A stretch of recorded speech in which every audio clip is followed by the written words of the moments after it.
should let me love you forever, forever. I wanna love you. Will you let me love you forever, forever and a day, day, day, day, day.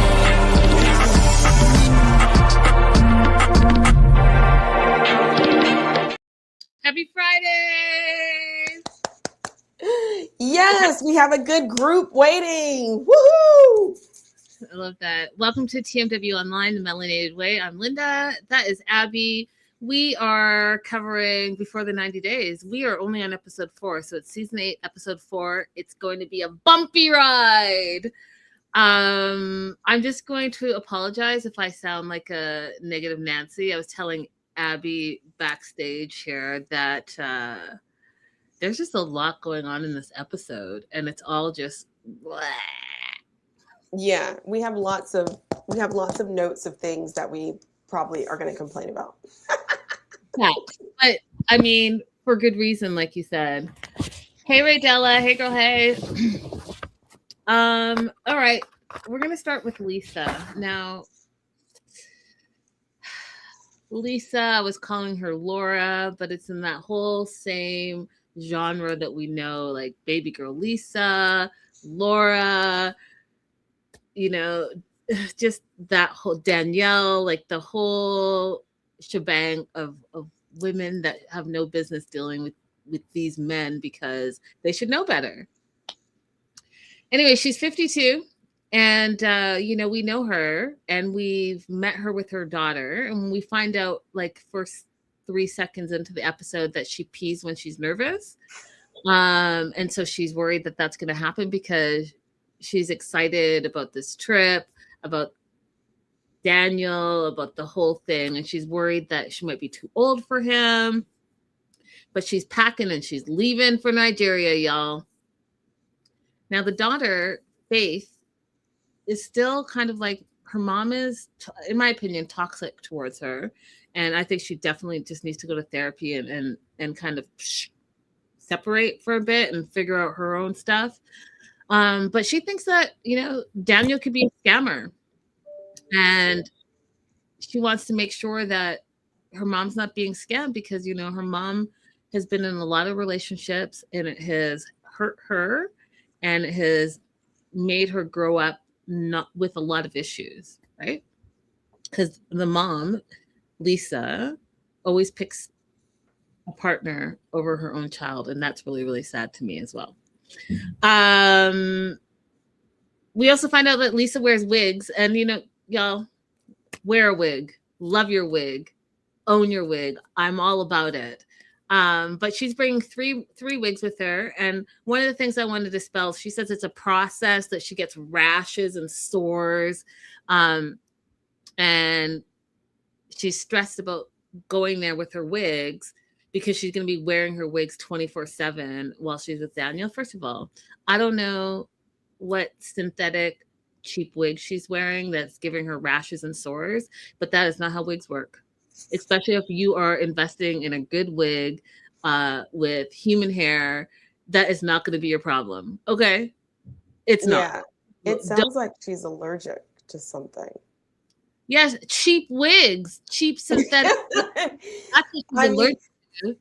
We did learn that she was allergic to latex, so I think it's not much of a stress to think that she's also allergic to something that's being produced in the wig, even though it's a cheap wig, because I've worn synthetic wigs and they didn't give me a rash. Like, this is a woman who is deeply unaware of her body. She's like, I pee on myself when I get nervous. Ma'am, you're incontinent. She's deeply unaware of her own body. Yeah, I'm going to have to agree. But I'm just saying, don't believe the funk, y'all. Don't believe the funk. Her daughter is super nervous for her because she says not only is she not, aware of her own body, but she's horrible with directions. And she's hoping that her mom doesn't fall into this relationship trap that she normally always falls into, but she's struggling to trust her mom and trust that her mom is going to make wise decisions. Can you imagine, y'all? that you just are, you have a parent that you can't trust? That, No, I can't. not only that, she is still married, y'all.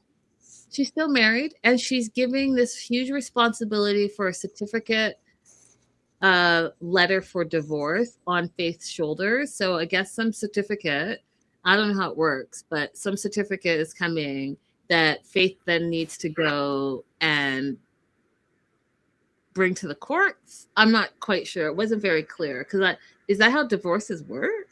I don't know what she's talking about. My best guess is that she's asked for a divorce by publication as opposed to regular service. And she wants the court to get notice that the publication has been done so they can proceed with the divorce. That's my best guess about what she's talking about. But I don't do family law, guys. So I'm relying on information that I learned in 2002. All I'm saying is it shouldn't be Faith's responsibility, period. Right. And so the other thing that's going to be an issue is that she's lied about, not only has she been a lesbian for the past 20 years, she is still married. She's not divorced.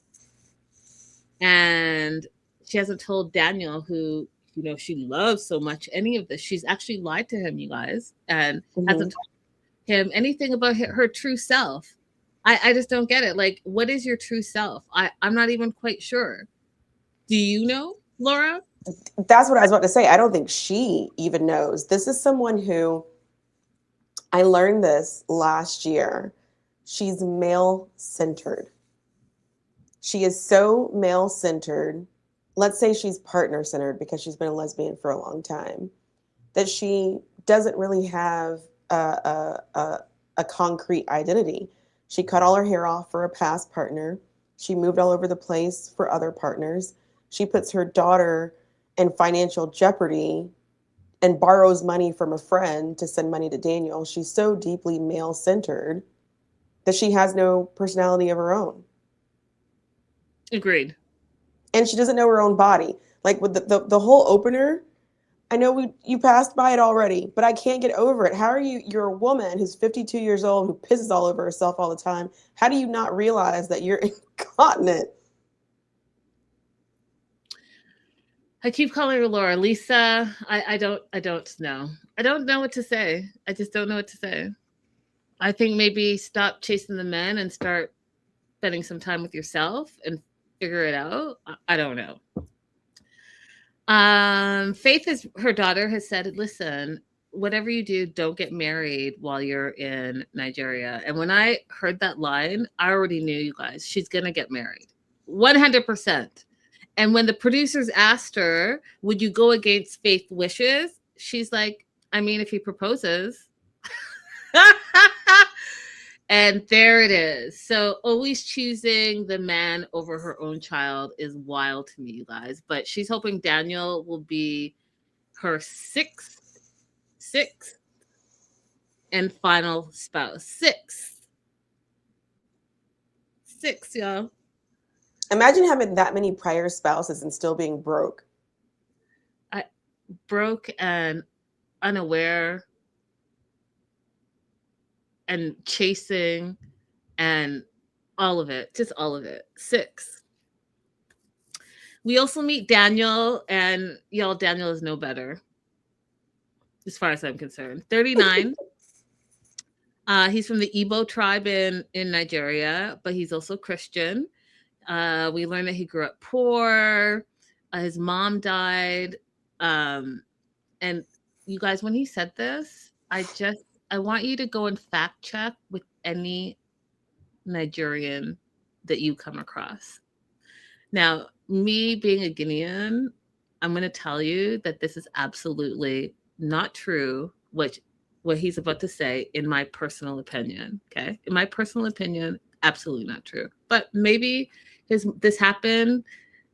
I don't know. But he grew up poor, which is also a stereotype, because if you've ever gone to anywhere in Africa, you know that there are, yes, of course, poor slums, but there's also amazing resources and riches and beautiful homes and rich people as well.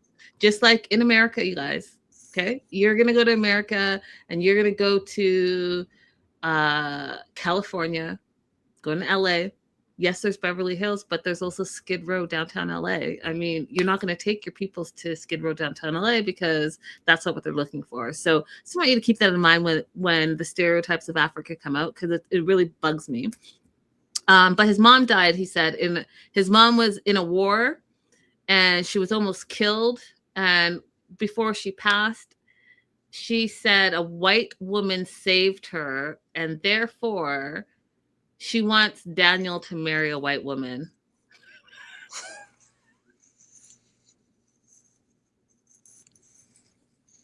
Do you want to say anything about that, Abby?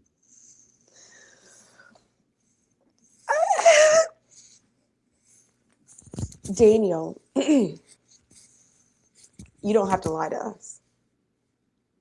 You don't have to lie to us about why you're pursuing this white woman. You don't got to lie on your mom's name. That part, because you guys, you know what? In that same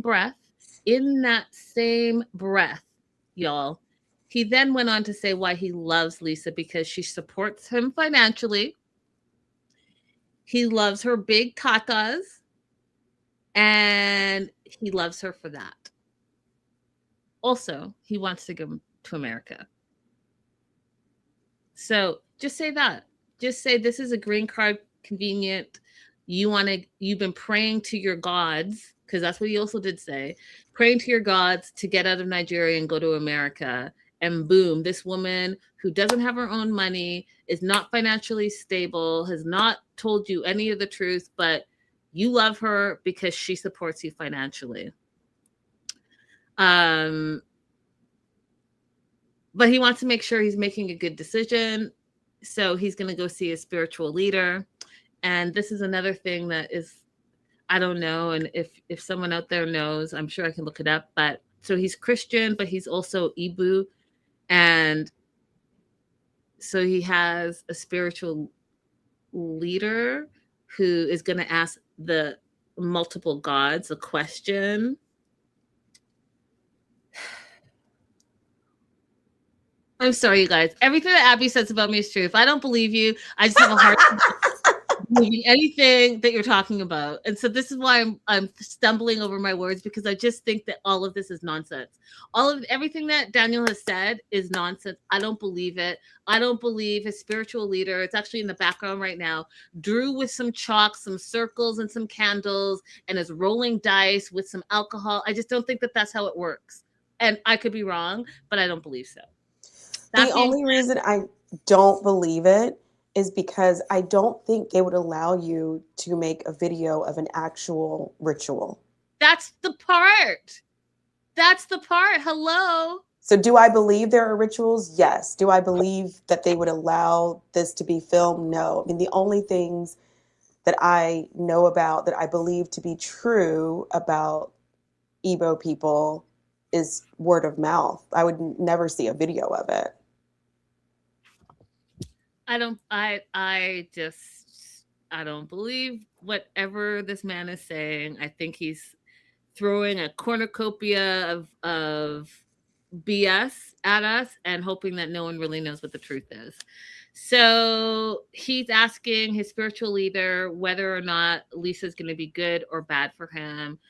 He doesn't like the fact that she vapes, doesn't like the fact that she's been married 2 times, and doesn't like the fact that she was once physical with a woman, because same sex is not accepted in Nigeria.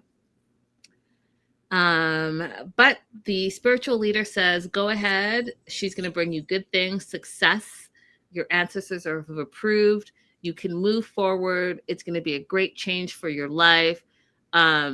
And Daniel, is so happy because he's been talking to God to take him away from Nigeria and to go to America. That is it, y'all. And if you all can't see that that's what all this is about, period, full stop, then I don't know what to tell you. But this is quintessential 90-day fiance. I'm here for it. I'm telling you, it's wild and ridiculous behavior, but I'm here for it. If I was allowed to have a conversation with him, I would actually like to have a very open, honest conversation with him. And it would start with, can you explain to me why it's not okay for same-sex people to have a relationship, but it is okay to be completely financially dependent on a woman. Mm. Doesn't the church also say that as a man you're supposed to lead? As a man you're supposed to be the protector and take care of the family structure? I'm just trying to figure out what faith is he actually even following? I would follow that your question up with what faith are you actually following, right? Because if Well, he's oh, saying good. he's saying he's Christian, but he's also saying that he has other spiritual advisors and leaders that are doing like rituals and stuff like that. And I guess you can believe in multiple things, but to me that sounds like you're believing in multiple things, right? One of the things is not in line with Christianity. So what is it that you actually believe? Like, what are you following in your life? I'm not Mhm. sure. Oh, Maybe it's I've heard that a lot. I've heard a lot of people who don't actually, they will call themselves Christians, but they do not believe in one God. For me, that's not the way that I grew up understanding what Christianity is, but there are a lot of people in the world who see no conflict in that.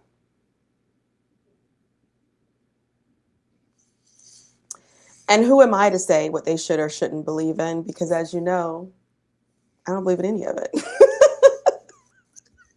oh Lord, we are already off track and we are 16 minutes in. That's not what Christianity is, and you all can. I know what I believe, and that I don't believe that Daniel knows what he believes, and if he does, I would love to understand what that looks like. Uh, and that's where I'll leave it. Do you want to add anything else? Because that is a lot for I Lisa. mean, that's all to say about them. You guys, when we get into the episodes where they actually meet each other, so much more to say.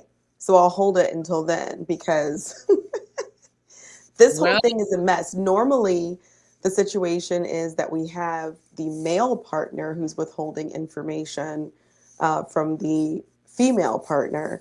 And this is completely opposite. And the things that she's withholding are pretty big. On major. top of major, on top of not being financially solvent, which immigration wise means that she's not going to be capable of supporting a petition for him on her own anyway. She would either have to get her daughter or maybe her friend that she's been borrowing money from to be a co-sponsor if she did want to bring him to the United States. So that's something else, that we'll talk about and to think about if you happen to be an immigrant who's watching this and your partner, that they're borrowing money from other people, you might want to move on to the next American because that person's not going to be able to financially sponsor you alone. And you're not coming here to live a bad life. Like, shoot for the moon. Oh gosh, y'all it's outrageous. I mean, this is what we signed up for. Uh, Javon is next. Okay. Uh, meeting Javon for the first time. He's 38, straight out of Jacksonville, Alabama. And I didn't know what was going on at first. You guys, all I saw were these old ladies reminiscing marriages, playing bingo, and then I was like, "Did I change the channel?" But I thought it was a commercial. I was not sure. I was like, "Who are these people? What's happening?" But we find out because he makes his entrance that he works at a nursing home, and he explains off the bat that it's a low-paying job. And I was like, "Well, what exactly is your job there?" Because again, that seems to be a little bit of a stereotype. Not all nursing homes are low paying jobs. In actuality, if you own a nursing home, you're going to the bank every day. And if you are like a registered nurse, I mean, you already know, even if you're a home healthcare worker, it's not as much, but you're not like, oh, it's low paying. You can't do anything with your life. So I'm curious to know what his position is, Abby. It looked like he just did like activities. It didn't look like he was doing nursing duties because we didn't see him dressed like he was going to be doing any like cleaning up or taking vitals or anything like that. He was just passing out juices. So maybe he's like an event or activities coordinator for the nursing home. And And even that, that wasn't there for the activities. He was just bringing them their treats. right. Right. So I would suspect that although it might be a fun thing for him, because some people do really enjoy being around older people and you know, they're kind of like humor, that probably wouldn't bring in a lot of money. But just like you said, other jobs at the nursing home could, but it doesn't look like he's in one of those higher paying jobs. That part. Okay, you guys. So Javon, and I want to know if this is true for Americans. So Javon says one of the reasons he's had a hard time meeting someone in America is because women here want the 3 6s: 6-pack, 6 figures, and 6 inches, and none of those things are him. I mean, I appreciate that he knows that he's not like a high earner, but there's a lot of women out there dating broke dudes. So it has to be more than that. It has to be a personality issue. Has to be, because he's not a bad looking person. He's not super short. He seems well dressed. So there has to be some kind of personality issue that makes it difficult for him to have a relationship with an American woman. And he's in a place, or if it's not a personality issue, he simply prefers not to date Black women because he's in a place where there's a ton of them. Let me know your thoughts in the live chat, in the replay, you guys. Do American women look for 6-packs, 6 figures, and 6 inches? And if you don't have those things, they are not dating you. I'm curious because I'm tending to lean towards what Abby is saying, that I don't think it's any of those things when it comes to him specifically. Right. He's going to the Philippines. He's going to see his wife.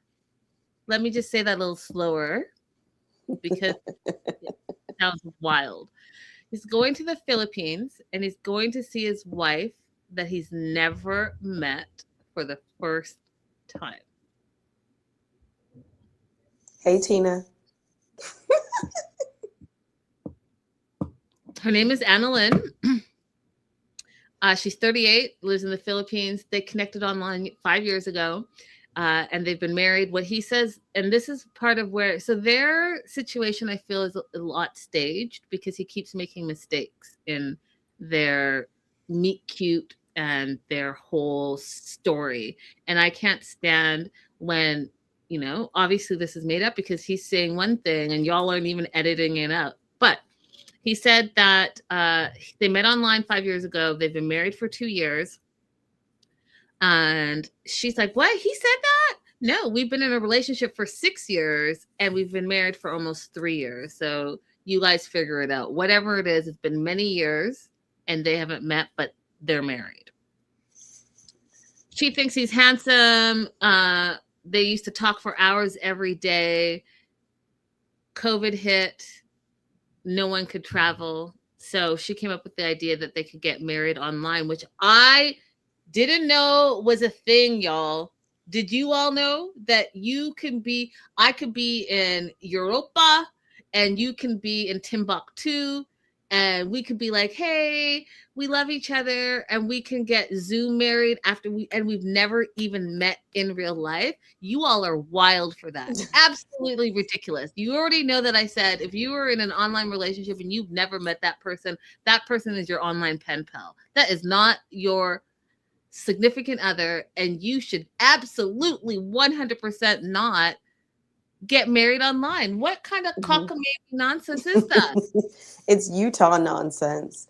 Utah has so many special rules to accommodate, I'm going to offend somebody, the Mormons out there. So Utah does allow online marriages. They will issue a marriage certificate. For immigration purposes, though, they only will accept that marriage certificate as valid from Utah Online Marriage Services if you can prove that the marriage has been consummated. Oh, so this is not even it yet because they haven't even met. So yeah, so they have to meet in person, either in her home country or a third country, before he would even be able to take action to petition for her. So when he said, I want to meet her at least one time before I start the spousal process. You have to, because you can't start it without proving that the marriage has been consummated. Which people, when you're proving that, I don't need to see photos of you in bed, no matter how I explain it.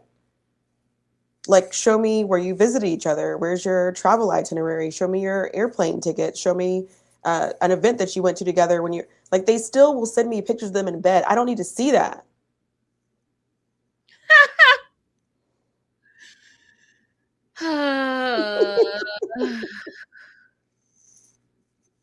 Yeah, this wild.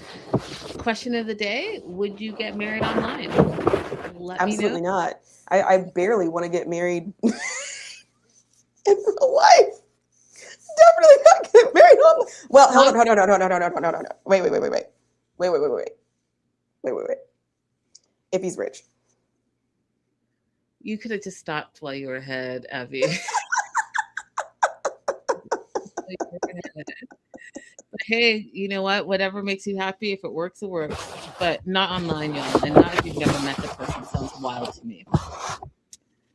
But he goes on to say that it was the happiest day of his life. He has the quote perfect wife, and I just don't know how he would know that since he has never met her. And even the old ladies in the nursing home, how can you be married for years and never met your wife? And his response is because it's expensive. He's had to work and finances. So we can already tell right now, y'all, that he ain't nada. 38, about nothing, bringing nothing to the table, nada. He can barely take care of himself. And, you know, his sister's driving him around to get his last minute extras. I mean, you guys, what is he bringing to the table? I'm trying to figure it out. And you're going to try to sponsor a whole person that you're responsible for. Like, make it make sense to me, you guys. What is happening right now? Okay. So we meet his sister Ashley. They're running around with the last minute errands. And this is where in the storyline, he's like, oh, you know, I've been married for 3 years. Well, just 10 minutes ago, you said 2 years. So what is it? Get your storyline correct, Javon, because I'm not going to do this whole season and pick apart all the things that you're lying about so that you're going to have to backtrack and explain it to the people. We are not new. We have been with this franchise for a long time. Get it together. We find out that Ashley thinks that Annalyn is a good time, but she's a lot of work. She calls her unhinged, off her rocker, and this relationship that they have is not a normal marriage. We find out that Annalyn called Ashley at work talking about that woman, and she was upset, and the sister's like, who's that woman? And he's like, oh, it's a friend of mine. We communicated, you know, we talk well, and we stayed on the phone for hours. And when I was having problems in my marriage, what problems were you having exactly? Because, I mean, maybe I don't know what marriage really is, because to me, you just have an online friend. I just, are you sending, like, what are you don't have any money, you haven't met your wife, and you've been married for 6 years and you have not met her, so are you sending her money? Like, what problems are you having? So what I understood him saying, or how I interpreted it, is that at some point in their talking and back and forth, Annalyn stopped stroking his ego. In the beginning, it was all complimentary and I love yous, and him getting what he wanted emotionally out of that, you know, some nice words. And then at some point, she was like, why haven't you been able to make it out here? Why don't you have the money to get out here? You know, and when the questions start coming, he's feeling like she's not doing her job of stroking my ego anymore. Now she's making me feel just as broke as the American girls did. He didn't say any of that, y'all. That's just what I heard. I agree with you 100%. 100%. 100%. She is upset about this other woman, and notice that the other woman was not named. I don't believe there's another woman. I think he's just BSing so that he thinks that he can get her jealous, and then more like, oh my gosh, baby, don't leave me for someone else, because you didn't even tell your sister what this other woman's name was. You're just like, oh, there's a other woman. Whatever. But Annalyn is not having it. She's blocked him. He can't get a hold of her, which I think is hilarious because you blocked your husband. Hilarious. And so finally the sister's like, listen, you need to figure this out before you go there. You guys need to sort through your nonsense. And so he calls her and she literally answers, what do you want now?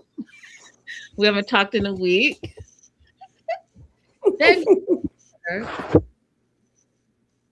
don't be so aggressive. And that's where, in all capitals, I said what? Because I had just listened, even the sister label this woman all these things. And, you know, Black women get a lot of labels, but I want to tell you that minority women specifically get labeled a bunch of stuff that just, where are you getting it from?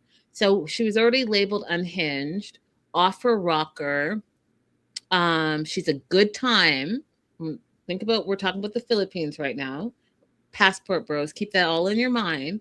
And then now she's aggressive. What is she aggressive? Because she said, what do you want now? Because just like Abby just said, he needs, you're the best. I love you. La. He needs to be stroked, y'all. And she's like not doing that anymore. So now she's aggressive. Make it make sense, you guys. Someone make it make sense to me, because I am literally like, what are you talking about? What was aggressive in that? Do I not know what aggressive means?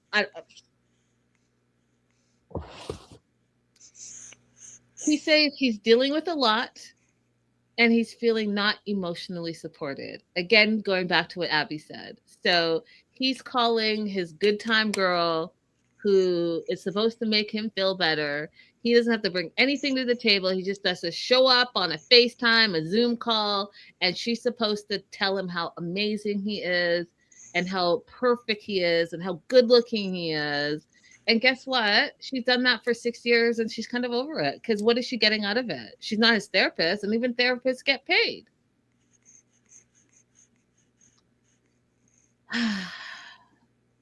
My note says he's gaslighting her. And this is what's said. You have family.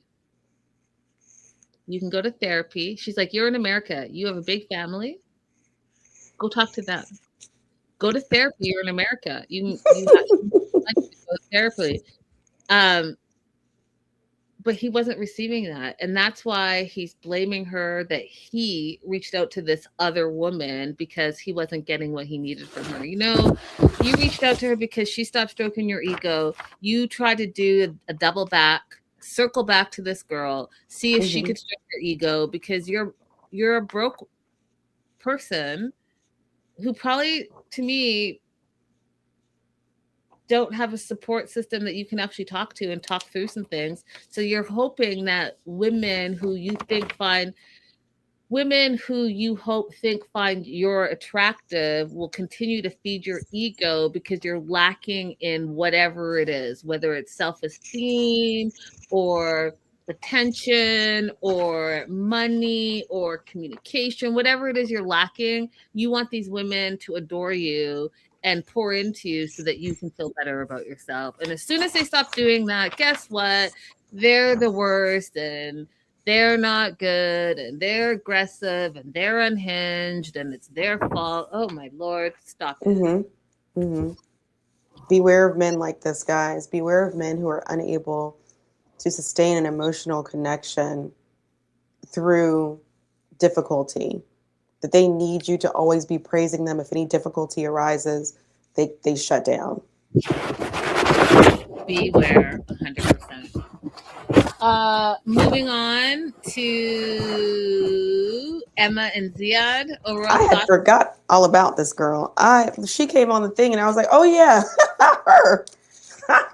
Forgot about her. Emma, what are you doing? Emma, why are you here?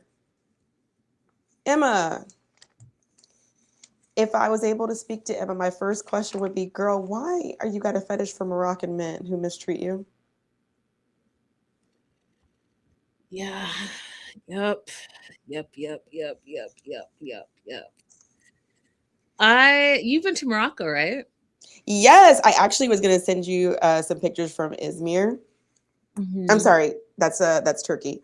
From Marrakesh, because I have been there where they are. And the markets they were walking through, very cool.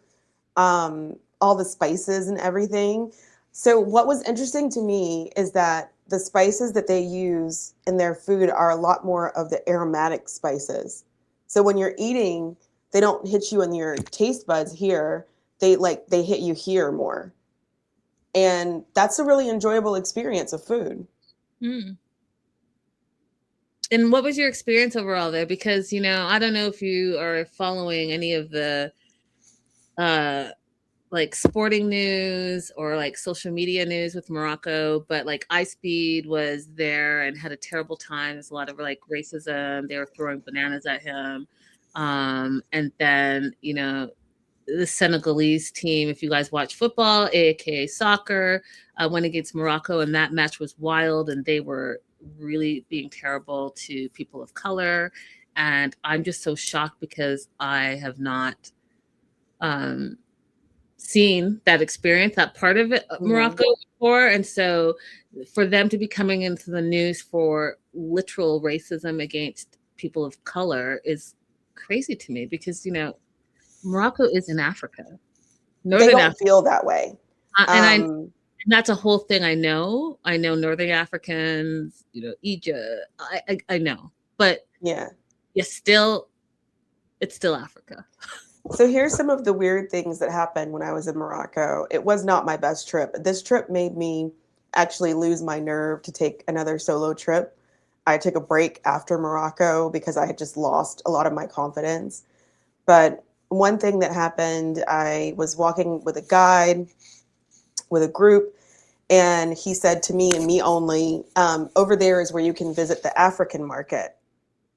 And I said, why is that one the African market? Why isn't all of this that we're in the African market? And he just kind of brushed me off. So somebody else in the group wanted to go over there. So we went over there and I was like, oh, he means the dark-skinned people. Yeah, you guys. So if any of you have been to Morocco or have had any similar experiences or have heard of anything, I'm really disappointed to hear all about all of this, and shame. That's all I can say is shame. It's just shame, and it's unfortunate that that's what's happening, and we're still here in 2026. Emma and Ziad. Again, this is a couple that I'm just not like. What are we doing? Emma, just go back to LA and chill and get a new job and just live your best life. I'm not sure what it is about Morocco specifically that you're trying to find, because this is the second time that you've been in a relationship with a Moroccan man that has been, not your best look. If you guys remember the episode before, they were fighting back and forth. They spent the night apart. Ziad wakes up and wants to be alone. So he goes out to be alone and he is doing the rattlesnake dancing with the recorder.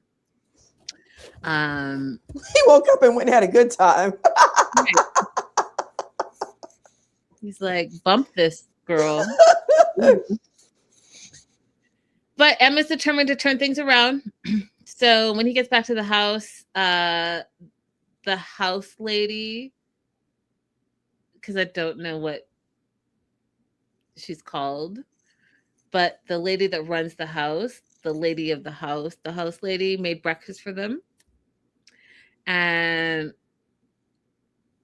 Emma decides that she's going to talk about their first night together and apologize to him for running away from the kiss that he was trying to give her on the cheek and walking away from him at the airport.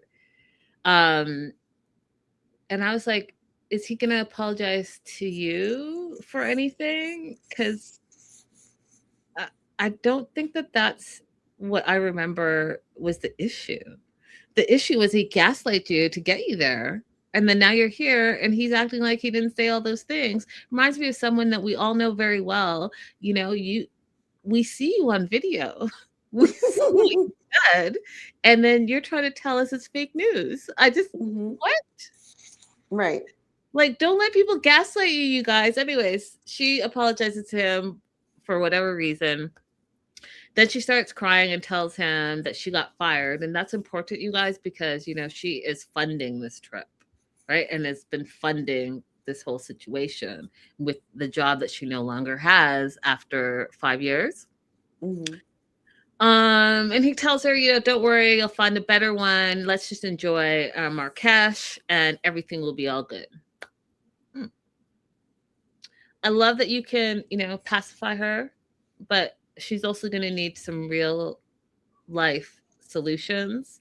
And I just don't think that that was a way to say, hey, yeah, let's figure out what we're going to do. And what does that look like for our future? And, you know, can you afford this still? Because, you know, you are the one that's paying.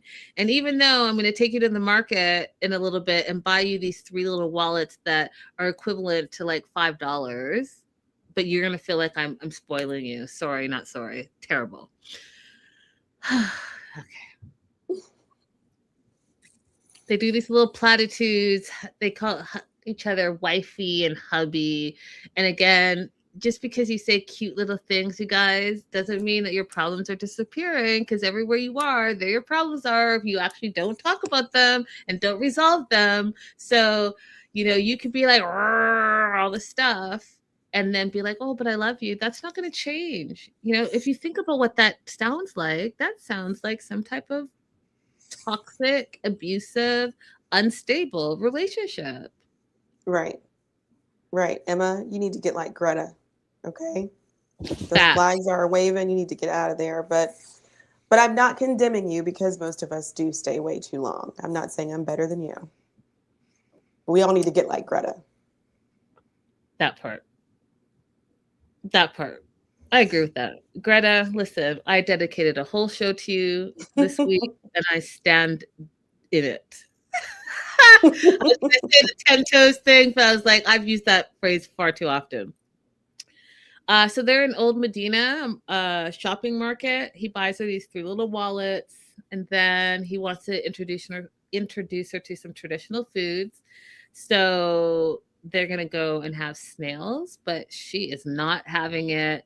And one of the things, you guys, like if you're like a picky eater, or you're not like, you don't like to explore trying new things in food, then just say that. But when you're like, ew, gross, ew, yuck, ew, never, it's really insulting. It also makes you seem low class and uneducated and not an open individual, right? Because and the comparison, because he's like, well, you know, this is a traditional food and I love it.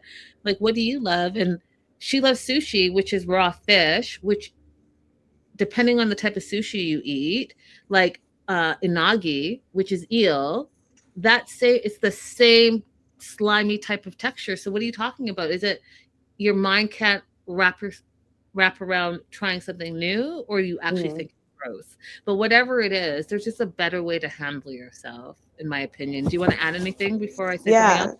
I completely agree with you. I also hate the way that people will turn their nose up to a food when they think that it is a food of poor people versus if it's a food of a higher class.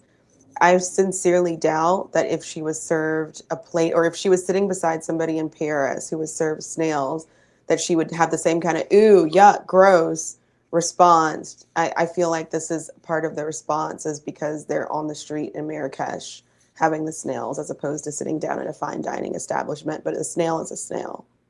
Good point. Yep. Rude. So instead of addressing that, they decide that they are going to go on a horse carriage ride. And she has resorted to giving him air kisses every time she wants to be affectionate with him. She wants to. Here was my biggest issue with them in this episode. She wants to tell him about her past. She wants to open up and be vulnerable. And part of explaining her past to him is for him to have an understanding of who she is in totality. Okay. So she says that she's been lied to in the past a lot. And she's trying to tell him or work up the nerve to say that she's been engaged to a Moroccan before, right? Like, but she's trying to give the time frame of it. But he cuts her off immediately. He says he doesn't care about her past. We can leave the past in the past. And he continues to, she tries again, he shuts it down again. And so she's like, wait a minute. Why are you so anti talking about the past? Like, are you hiding something? Because not only does she start doubting herself, but she's also feeling rejected. And she's concerned by that. And absolutely, Emma, go with your gut. There's a reason why he doesn't want to talk about the past. And quite frankly, if he doesn't want to know about your past, what does he want to know about? How is he going to get to know you?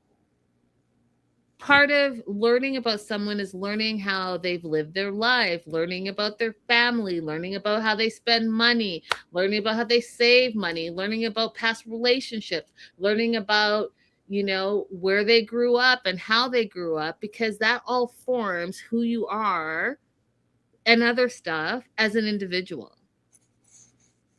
So if he doesn't want to hear any of that, but he just wants you to show up as Barbie 2.0,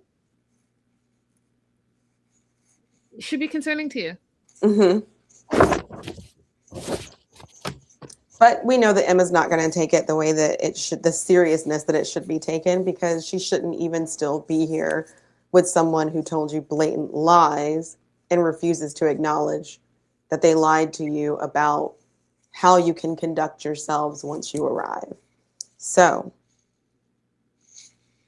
that, and like, Emma, girl, like, there's a song, and I'm going to use it in reference to you, but look at him and look at you. Look at him and look at you. Look at him and look at you. That's it. That's it. That's all I got to say. Moving on to Sheena and Forrest, Dev and Molly. Lord have mercy. Okay, y'all, we're about to get into it for real now. Lord okay, hold on. Let me turn the light. Let me turn the light so you can see all of the crevices of my face. I have so many opinions. Okay, you go first. We are talking about her money. It's her money.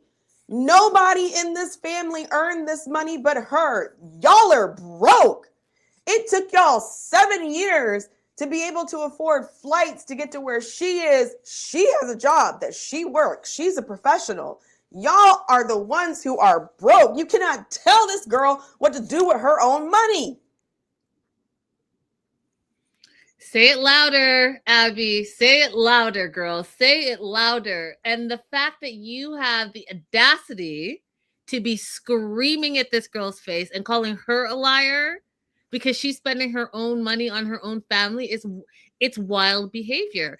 And I do want to say that in a previous episode, one of our live chat people questioned, like, well, maybe Forrest has been sending her money all these years. No, he absolutely has not been. He's not been sending her any money because he doesn't have any money to actually get there, right? That's why it took 7 years. And you guys, behind the scenes tea, okay, tea, this is off this episode, you know, I get the tea. I've been slacking on my socials, but I still get the tea. And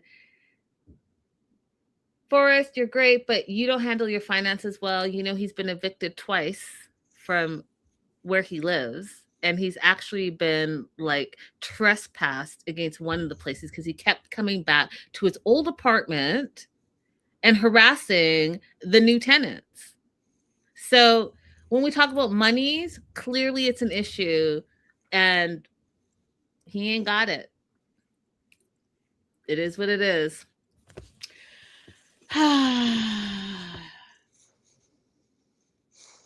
Now I've seen so instances. much, Tina, so much. Okay. Do you want to say something else? I've seen instances where once the immigrant arrives in the United States, that the person uses them for money, like they have to work and give all their money to the US citizen, but never, ever, ever have I seen a situation where the immigrant who's still out of the United States is being relied on for money, especially in a place where the conversion is not in their favor. This is so bizarre to me. So bizarre. And I don't understand. I mean, like, obviously, like, Sheena, I'm guessing, has some kind of emotional or mental issues. But I don't understand why the answer to the question is not simply, it's my money. Yeah. Anyway, let's move on. Molly, the mom, is all in their business. They get to the Philippines. She feels like the Philippines is hectic. The jeepneys, the taxis that are there, she's like, oh, what are those? Oh my God. And, I get it. She's never left, I was going to say Earth, but she's never left America. So it's the first time ever traveling, first time on a plane, the whole thing. So I get she might be overstimulated or something, but she just sounded very like uneducated.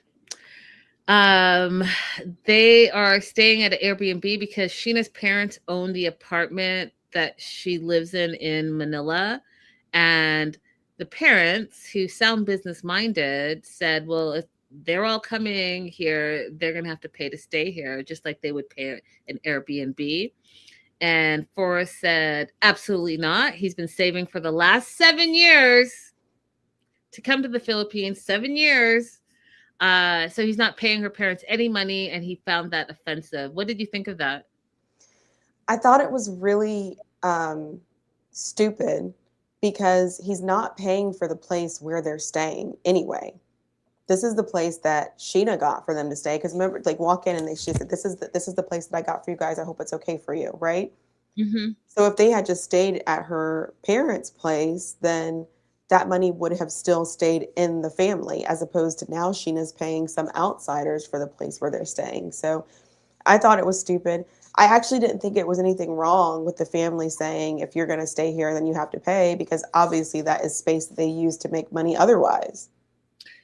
100%. And also, if you think about it, so Forrest didn't even have the money to pay in the first place. And that's why he's taking offense as well, because Sheena is paying for the Airbnb for all 4 of them to stay. Mm-hmm. So you all scraped your pennies together to get on a flight. But this woman is solely funding your trip. Because when you go on a trip, it's not just about the flight, right? It's the food, it's the lodging, it's the transportation, it's all of those things. And right now, all we're seeing is Sheena is taking them on the town. She's paying for the Airbnb. She's treating them to their meals. So they're over there just living it up like Jed Clampett. That part. I think Forrest and his mom are the scammers, Tina said. Facts. Yeah. I mean, and it makes sense too, because remember when they were doing the first episode of how they met, Molly, the mom, is the one who found Sheena in some kind of group for people who wanted to make friends or had social awkwardness or whatever, and introduced him to her son, Forrest. So who's to say she wasn't in that group looking for people to scam? That part, 100%. 100%. Clip that, because that right there was excellent. Sheena is a foodie, which I love. And what I love about what they're experiencing right now is that she is actually even explaining everything to them. So she's explaining that this is Chinatown and this is what makes it Chinatown. And even down to the noodle place, well, they make the noodles by hand. And this is actually, a festival and what the festival means, like all the things. She is so cultured, you guys, and she is Mhm. giving them her culture to experience it in its entirety. And you don't often get that. She's like a tour guide to them, really. Exactly. I think that her and Trish are doing a very good job of showing us their respective countries. Even Hmm. little things like, oh, these jeepneys, they were left behind after World War II, and so now we use them as like kind of like taxi buses. Even little things like that, very good to know and just give people awareness about your country. That part. That part. Um, they are in the Airbnb. It's quite small. It's nice, but it's quite small. And she is hoping that, you know, they can be together without the parents hearing them. And Forrest feels nervous, right? So he's don't forget he bought this lingerie for her. Sheena's nervous, but he's like trying to talk sexy to her to calm the mood. But he doesn't have a doubt, you guys. And these are his words, not mine, because I do not speak wildly, ridiculously. Assured that he's going to be able to blow her socks off, but they both have to be in the right mindset because they're both virgins. Now, I'm just going to leave it there. Because I was going to get into a whole thing. All I know, I mean, I'll take it further. please do go. I mean, I'm looking at him. He can't blow anybody's socks off. I just want people to understand. Let me just talk to men. Let me just talk to men. You have to ask questions. What's up, Basola? Oh, hey. You have to ask questions and experiment about what your partner likes and dislikes. You have to try some light touches, some light bites, some light kisses. Going into a situation saying, I know how to satisfy you is a guaranteed upset. Okay, that's a guaranteed not going to be satisfactory because how do you suppose that you know me and my body without asking me any questions and without testing anything out? That is a failure going in. I know. He said, I know I could blow her socks off. Absolutely not. You cannot blow a feather off my head. All I'm going to say is that, Forrest, I saw how you had your first kiss with her, and that's not blowing anything at all. Literally not blowing anything at all. So, um, I say this to you guys, part of our 5 things that are very important to know and experience before you get serious with someone. I tell you quite frankly and honestly that sex is important. It's important. It's important. It's important. Period. Full stop. It's important. Anyone that tells you it's not important, there's a reason why it's not important to them specifically. So if it's not important to you, it's not important to them, then hey, that's two birds and a feather, two birds that flock together. But if it's important to you, if intimacy is important to you, then you absolutely A, have to have those conversations, and B, you have to, you know, be intimate with that person to make sure that you guys jive. And like Abby said, don't be afraid to communicate your needs and your wants, especially as women. You have wants and needs, and they should be fulfilled just like how your partner is expecting their needs to need to be fulfilled. Okay. Um, they had a great first night. They were, literally playing in bed, rolling over and giggling and doing all those things. They did not get intimate, and Forrest feels like they shouldn't have sex till they know each other more in person. And I do agree with that, but I don't think that that's the reason why didn't have sex. I also agree with both of those statements. There's nothing wrong with playing for a while, you guys. Bring back grinding. Oh Lord. Bring back You're wild for that. kissing in the movies for hours. Okay? Mm-hmm. It's all right. You don't have to just like jump straight to it every single time. Let it build up within you. Have days and weeks of foreplay. Let it be good. I agree with, except for the grinding part. I think that's wild to me, but I agree Tina, with that part, Tina. I don't see nothing wrong with the little butt. Am I allowed to sing that song anymore or no? I mean, R. Kelly's canceled, but the sentiment was correct. Right. Okay. So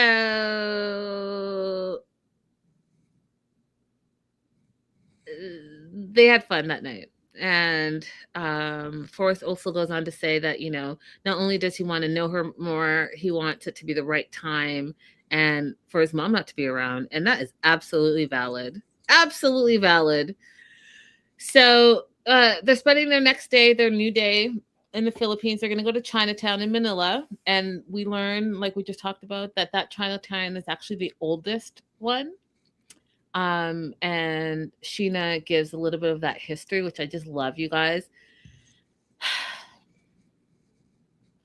They're in their car service.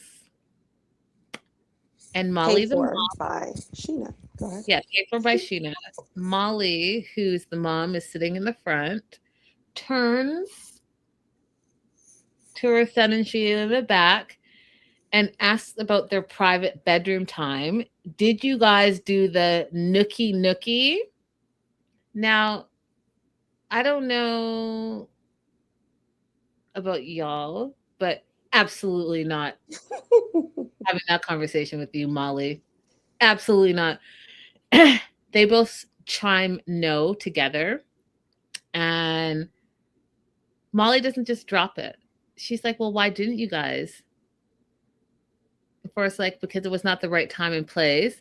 But again, she's not realizing that basically your son is saying you were the problem. That's why. You were right there. You're the problem. I wasn't feeling comfortable. No one wants their first time to be with the mama being in the room right next door. Like, come on. But she's like, oh, if you guys are having problems, you can come to us anytime. If you have questions, it takes practice. And, then she goes into detail about like fondling and other types of. I was like, oh, Lord. Forrest gets really upset and tells her that she's being very disrespectful. And Sheena just wants privacy, which absolutely makes sense. Can you imagine how awkward that was for them? Do you want to add anything, Abby? I mean, I agree with what Becca said. Hey, Becca, by the way, Becca Kitty Meow. It would be one thing to ask him separately, which I also think is a little weird. I'm thinking it from like a parenting perspective. When your child has reached that age, I think that we've topped out of all the conversations that we need to have about your sexual health, your sexual choices, protecting your body. I think we're done with all of those conversations. And then that's for you and your adult partner. Because don't forget, you guys, they're not in their 20s. They're in their 38 and 40, right? 40. They're like they're old enough that these are not conversations that they need to be having with a parent. And I understand like your parents are supposed to be there for you forever to go to for everything, but this is intrusive. This is a violation of multiple boundaries. Yeah, Molly has zero boundaries. She has zero boundaries, and I think that she thought that she was going to find her son some little passive woman that would take care of her son, but also still let her son be under her Molly's control. Period. Mm-hmm. Mm-hmm. That's what I thought. And so now she's having a lot of issues, especially when it comes to Sheena and Forrest actually really, really, really liking her and spending time with her and choosing her. Because now all of a sudden Molly thinks that Sheena is controlling. y'all have been here for one day. Right. Well, Because Molly clearly wanted to control both of them. that's right. Yeah. That's right. So she's mad. She thinks that Forrest is being disrespectful to her, as well as she thinks that Sheena is now controlling Forrest because Forrest would never speak to her this way had it not been for Sheena. That's what she's thinking. Okay. So there's a Catholic festival on, and what we learn about this festival, it's to celebrate the Chinese New Year, and we learn that Sheena is part Chinese and part Filipina. And so again, we're learning about her and her history. And she's going to take them to a noodle place to get good noodles. Again, I talked about how the noodles are made from scratch. She explains the tradition that slurping is a good thing in the noodles. It means you're really enjoying your food. And then all of a sudden, all hell breaks loose because Molly and her big mouth is going to now attack this woman who's paying for everything for them about her spending money. So Molly says, thank you, because she apologizes. Sorry, for all the confusion, whatever. Thank you for your apology, but confronts her, telling her she lied about the money that she's giving to her parents, and she was supposed to be saving to come to America. And Sheena starts crying and explains that she's scared of her parents. Her parents guilt trip her into giving them money. And Molly, screaming in her face, says, well, that's not a direct answer. I want a direct answer. And she's trying to explain that, listen, these are my parents. I have a different culture than you. And in our culture, we have to take care of our parents. But she's not trying to hear that. And she is dismissing everything that Sheena is saying. And then to top it off, I feel, this is me saying it, she's trying to manipulate Sheena into A, thinking that she's crazy, and B, that she's done something wrong, when really she's spending her own money. And how dare you guys, because she's not only spending her own money on her parents, she now has this whole new family that she has to spend money on because y'all are broke asses. Like, what? Right. And you have the audacity to confront her and scream at her while she's paying for the food that you're slurping down in your mouth? Make it make sense. Where's your gratitude? And then the other part that just blew my mind. Okay, so the other thing is she has to give the money to her parents because she's the breadwinner in the family. Don't know if you know anything about the Philippines, but that's part of it. The children and the eldest child and all of that.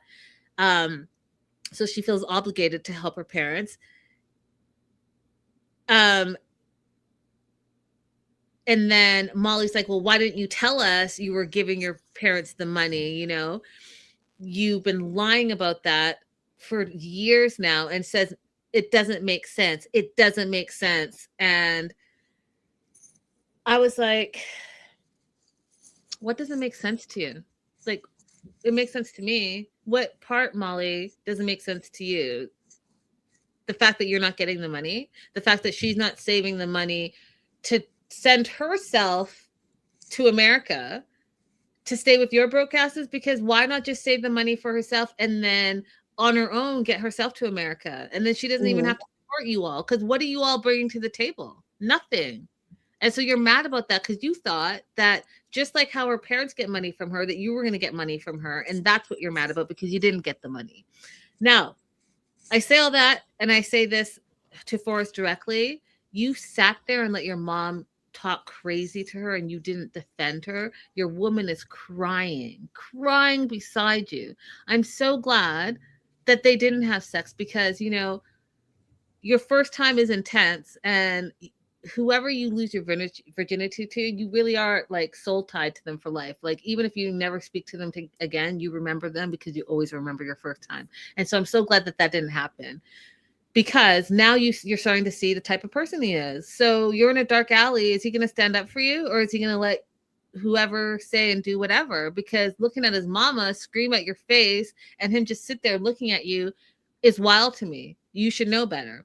So then when Molly says it doesn't make sense to her, he finally says, well, it makes sense to me because she loves her parents and she wants love from her parents, just like I love you and I want love from you.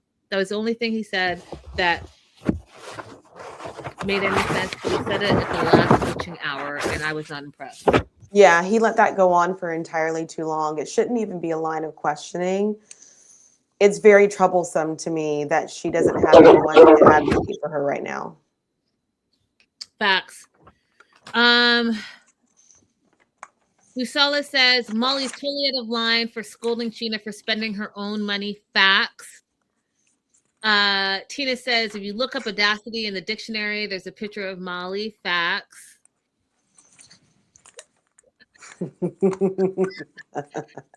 Listen. I could 8 with that one.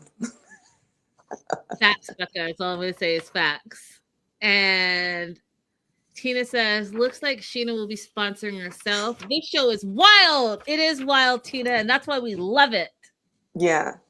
Busola asked earlier, do you think the producers would be calling up to asking these intrusive questions?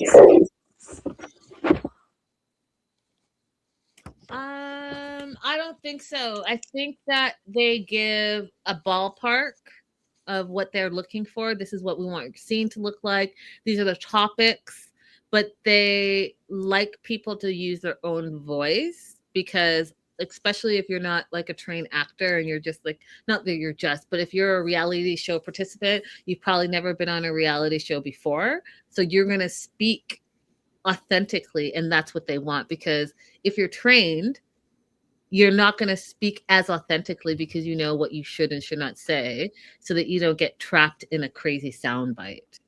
Right. I think this is just who Molly is, Busola. We saw her go to the lingerie store. It was not a lingerie store, but I don't think I can say that's kind of store it was here, with her son. And the conversations that she was initiating were just as outlandish as the stuff that she said in the car. So I think this is just Molly's personality. Yeah, it was like Molly and Lisa should absolutely be besties. Right? They're just gross together. Sorry, that wasn't very nice. They're not gross. They're not gross. They're abrasive and forward. I'm sorry, Linda. I'm trying to figure out why they're not gross. Because Well, it was a mean thing to say. I'm trying to not be mean. Oh. But is it mean or was it accurate? Was it mean or was it accurate? I'm fighting against myself right now. Okay, well. Tina said they are gross. Because that's accurate. Thank you, Tina. Accurate. I'm like, you're making me doubt what I think gross means. They're gross. Both of them. Gross. Gross. Blah, blah. That's childish. That's childish. No. Okay. Last and certainly least in my books, is Birkin and Laura. I'll let you go first, Abby. He's homeless. He's a homosexual. You guys, this is a rare Pokemon. This is the homosexual immigrant who is still living in his glory days of when he used to be a soccer player. So many stereotypes wrapped into one. The former jock who can't stop living his glory days and thinks that they have some kind of immense intellectual capacity, but they don't have a place to live. Like, what does he think he is, Socrates? Like, what is going on here? Not Socrates. Birkin should literally, they should make him a Pokemon character, because what the fuck is happening? I just said in my notes, no. Just no. That's it. I just want no. I just want to say no. That's it. I don't understand. Okay, women, dear women, Okay, I'm gonna put you onto a little game. Okay, I really do want you guys to follow Russell Hartley. He is an influencer. He talks about all things relationships, and he is pro woman. And I want to tell you that you absolutely should not leave the comfort of your own home where you could have like a glass of wine, you have air conditioning, you have a lovely blanket, a good book to read, you can Netflix and chill. You should absolutely not leave the comfort of your own home and meet some homosexual online and leave your country, pay for tickets, international tickets, and leave your country to go pick up the hobo to bring back to your sweet, loving home. You should absolutely not be paying for the Airbnb that you two are going to stay at because you've now picked up a online homeless person.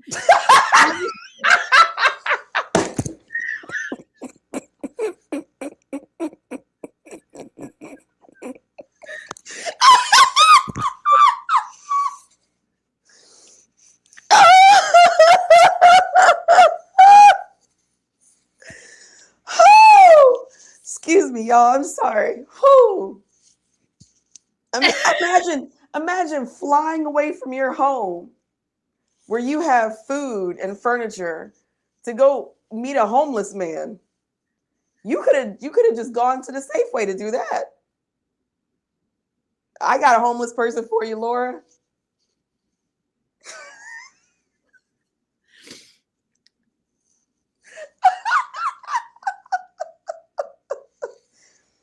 Okay, I have to finish because I can't. I've opened the Pandora's box. Oh my goodness. So, not only is he homeless, and you guys, I'm going to be petty. And the reason I'm going to be petty is because our whole lives as women, there are such standards. I'm laughing so hard. I'm crying. I feel like snot's about to run out of my nose. Sorry, guys. So the standard of women and what they have to offer often falls on their beauty, right? So what do they look like? And we have to like the Barbie and all the things, right? Just think about how you grew up and what was you were looked at for quality wise, right? It's always like the physical qualities. Women, we've had to deal with that our whole life. So yes, I'm going to be a little bit petty and say this. So if indeed you feel it necessary to leave the warmth and comfort of your own home, if you deem it necessary to leave a country when there's a whole country of hobos in America, if you feel it necessary to travel to get yourself an international hobo, please, for the love of God, they have to at least look the part because Birkin not only is homeless, he's like scrawny 2x4. He could probably go to the dentist and the dermatologist and it would be helpful. But go and at least, if you're going to be stupid about it, be stupid and be looking at something that is fresh faced and gorgeous to you. So at least you get that out of it. Because what I'm telling you, when this fool jumped on the train and then asked her with all her suitcases to meet him at the train station, low vibrations, low energy, low effort. You can't be a homeless bum and on top of that, be low effort. Linda, he checked in the Airbnb before she even got there because he don't got nowhere to stay. Listen. I haven't even gone to the breakdown yet, y'all. I'm just telling you what to look out for because this right here, when I said just no.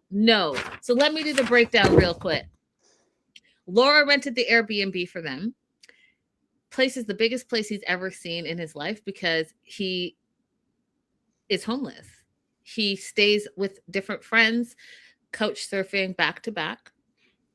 So he's never seen an apartment this big, which should tell you, the first thing. He's taking the train to go pick her up. And he doesn't even make it all the way to the airport because he doesn't have a watch.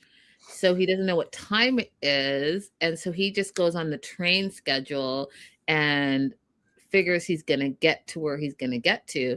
And I'm just going to throw it in there. I don't think he had enough pesos to get to the airport. I think he was just a one stop. Hey, meet me as far as my ticket can get me. And I'll just say I'm running late. So you schlep all your stuff because I just don't have enough money to get to the next station. And if they check me, they'll see that I'm a train jumper. So she takes her big suitcases and her carry-on and schleps them in this foreign country that she's never been to onto the train to meet him at the train station that he is waiting for her at. Now, one of the things, Laura, and good on you, and you look gorgeous. She lost a lot of weight over 14 months, and she looks amazing. But again, because as I just said, women are held to a standard, and body positivity is often not taught to us. All the things, she is dealing with some insecurities, and we all have them. So she's worried that this bum, homeless man, is not going to like her, which is just like blowing my mind right now. But here we are. Now, we learned that Birkin, his goal is to get engaged and go to America. That's his goal. He literally said, my goal is to get engaged and go to America, not fall in love and find my soulmate, not find the love of my life, not I'm so in love with Laura. My goal is to get engaged, insert person here, go to America here. And that person has to fund that whole dream. And I don't know if you remember a couple of episodes back, Abby, who has been to Turkey, recognized the area that they were staying in. And that's often found as a tourist area. And so she was not surprised that he was actually staying in that area. And if you put 2 and 2 together to make 4, he might be like prowling around for tourists specifically so that he can get to his end goal. Exactly. They meet at the train station. They hug. He's thinking about when he's going to go to America. He literally said that. So she's looking all goo goo gaga at this homeless man. And she's like hanging on his neck, looking up to her. He finally kisses her. And she's like, oh, I can't believe that after so long, I'm finally here. And then instead of saying, yes, I can't believe you're here, you love my life, he's like, yeah, I can't wait till I get to make this flight to America. Good Lord. She's rose-eyed, goggles on. She's talking about those dark romances that she loves. He is the main character. I don't know about you, but I've not read a romance novel where the main character was homeless. Which has never been romanticized in anything I've read, Laura.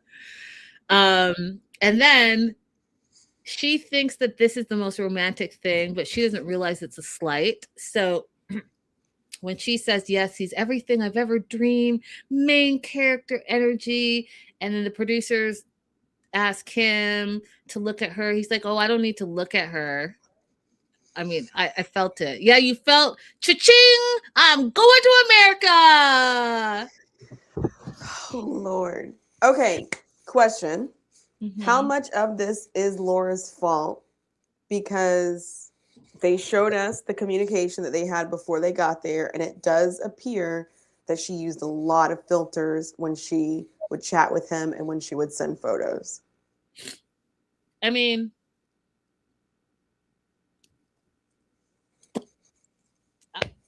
you're not wrong, right? You're not wrong, but at the same time, I think that goes with like self-esteem and body image and all of that stuff. And, we learned this with the other Laura and Ziad and the filters and all the things. Like, I don't know why you guys do that if you ever want to meet the person in person, because they're going to see what you look like.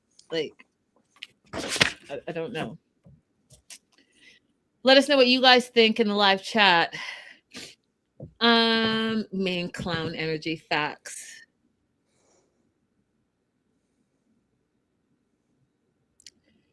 It's an awkward silence. So he barely got that kiss out, right? He barely got the kiss out. He's like, yeah, I don't need to look at her, which said a whole lot to me because as soon as they got on the train together, there was an awkward silence. And Laura's now starting to feel confused. Like, he's acting like he doesn't know her. He's not looking at her. He's not talking to her. She leans in to whisper to him, and he's like stiff as if, like, don't talk to me. Mm-hmm. So something's feeling off to her. It's freaking her out. It should freak you out because he's showing you exactly who he is, right? So you're not going to change that first impression. That gut instinct that you're having that's telling you run, you should have probably have done that at this point. They get to the apartment. He's excited because, you know, now he's back to normal because, you know, he's living in an apartment for free and it's the biggest apartment he's ever been in because, you know, he's homeless. She wants to like get to know him and have like, you know, some unwind time, not saying like that, but like, you know, one-on-one time. And he's like, no, let's change. We'll go see the coast. Izmir they go to, which is like a water view. They're walking along, looked beautiful, beautiful architecture, art. And he says, architecture is art. And this is what we live in. And that's the only thing, this is the only good thing I could say about him, because I agree with that. The history of some of these buildings, especially in abroad, is amazing. It's amazing. It's like, it literally is art that people are living and breathing and seeing. Especially in Turkey, you guys. I really loved Turkey. Loved Turkey because I forgot how much is there. It's so well preserved from the Byzantine, from the Ottomans. Like, so many of their structures still exist and are still in use today. And they were designed to be beautiful. Yep.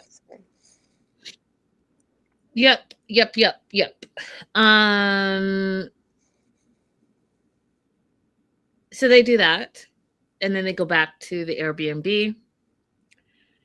She's exhausted, right? Because she's been traveling for like a full day, and you lose a day. You know, a full day, you lose a day, so you're exhausted, and your body's like, "What time is it?" So yeah, I get that she wants to go to bed. And she's thinking that he's gonna go with her. He's like, no, because don't forget, he's homeless, and so he can't Netflix and chill, right? Because he just hops from one couch to the next couch. So he's gonna sit back, you guys, kick up his feet, okay, and watch a little TV. He said, I'm enjoying all of these amenities. Y'all, you don't see how crazy that is? This woman is paying for him to watch TV because, you know, I did say the part about the architecture, and that's the only thing I agree, but it's because he's outside all the time, you guys, wandering the streets because he ain't got no home. He could have at least said, we could take a shower together, or I'll come give you a massage after you get out the shower. She made a bid for some kind of connection. And he said, no, I'm just going to sit here. Because he's like, no, I did my part. I showed up. And I'm going to enjoy acting like I live somewhere while I can. He is about to bare minimum his way to the United States. All the way.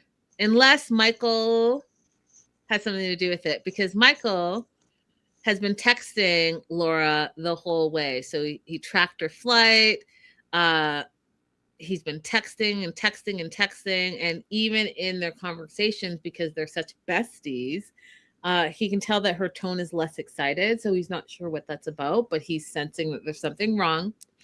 And Laura says the same thing. Something feels off. It's not the magical moment that she thought she was going to have, and she is not getting the attention that she thought she was going to get from Birkin after she spent thousands and thousands of dollars.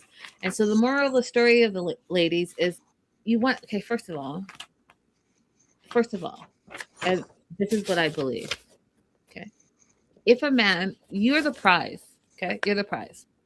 And if a man is long distance, wherever he is, and he wants you to come and see him, he must provide that travel, the whole travel arrangement. You should not be coming out of pocket if he's trying to fly you out. That makes no sense because guess what? You're the prize. So when you go there, and I'm about to say something that sounds crazy, but it's true. When you go there and you get all dolled up and, he gets to have a little ding-a-ling along, that's you. You're the prize. So are you telling me that you're going to pay for yourself to go and ding-a-ling it out over there when as a woman you could walk down the street and ding-a-ling along for free all day, every day? Why are you now coming out of pocket to ding-a-ling-a-ling all around town? It doesn't make sense to me. If anything, okay, you can at least, if you're going to bare minimum it and you're going to lowball yourself, I am saying all the funniest things, you guys, and I'm not even doing it on purpose, but it all is making such great sense. You're going to lowball yourself, then go ahead and just Netflix and chill in the comfort of your own home and let the sexual homeless bum come to you so that when you're ready for him to be unhoused again, you can just open the door and scoot, you go.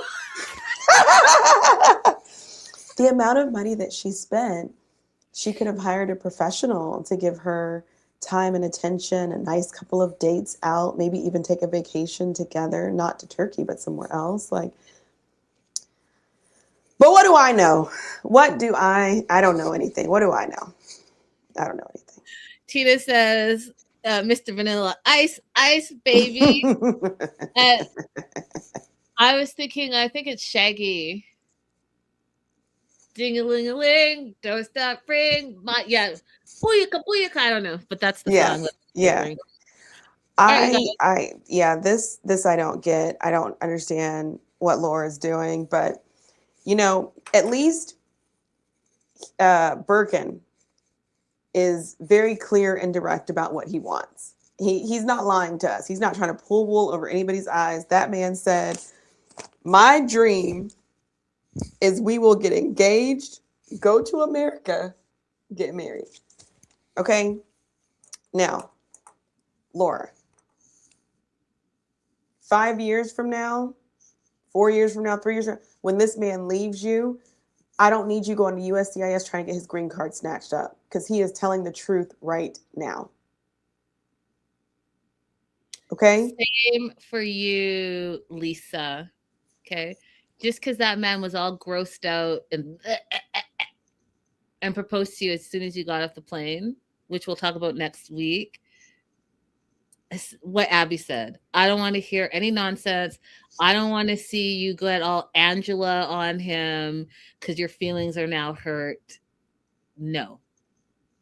I don't want to hear it because it's right here in your face. It is not covert. This is not an Eve situation. That part. All right, y'all. Happy Friday. Have an amazing weekend. Don't forget to like and subscribe, and y'all tell a friend. I'm stuck at the same numbers. I'm trying to level up in 2026. Abby and I have lots of great things to say. And you guys, don't forget to follow Abby all across her socials. She's doing the thing. And we'll see you guys on Monday. Happy weekend. Bye.